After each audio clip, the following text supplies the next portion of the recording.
मखाना दुनिया भर में एक ऐसा सुपर फूड बन चुका है जिसको व्रत या उपवास के अलावा लोगों ने डाइटिंग में भी शामिल कर लिया है।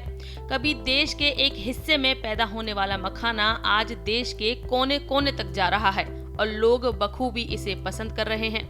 बिहार से निकलकर सफेद रंग का मखाना न्यूट्रिशन से भरपूर दिल्ली, मुंबई और बेंगलुरु तक पहुंच रहा है। सिर्फ इतना ही नहीं, अब कई कंपनियां भी मखाने की ओर ध्यान देने लगी हैं और बाजारों में कई फ्लेवर्स के मखाने भी निकलने शुरू हो गए हैं। सिनेमाघर हो या कोई मनोरंजन की जगह, लोगों के सुकून का साथी मखाना बन गया है। लेकिन कई लोगों को इस बात की जानकारी नहीं है कि आप तक आने से पहले इसे बनाने वाले कितनी मुश्किलों से गुजरते हैं।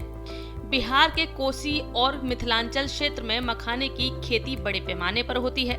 यहाँ पर फरवरी के महीने में बीज रोपाई की जाती है, पौधा लगाया जाता है और फिर पूरे गर्मी के सीजन इसकी खेती की जाती है।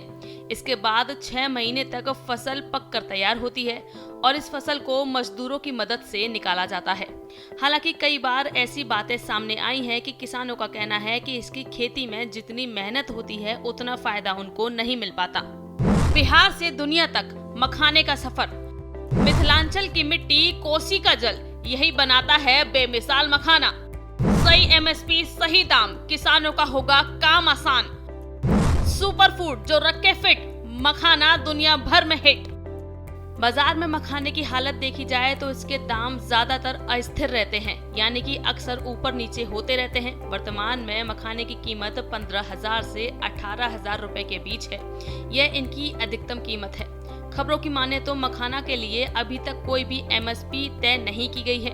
किसानों का कहना है कि जिस तरह से पैक्स के जरिए धान और गेहूं के बाजारों में खरीदारी होती है तो एक एमएसपी तय की जाती है, यानी कि सरकार ही चीजों की कीमतें तय करती है और इन कीमतों से नीचे इन फसलों को बेचा नहीं जा सकता।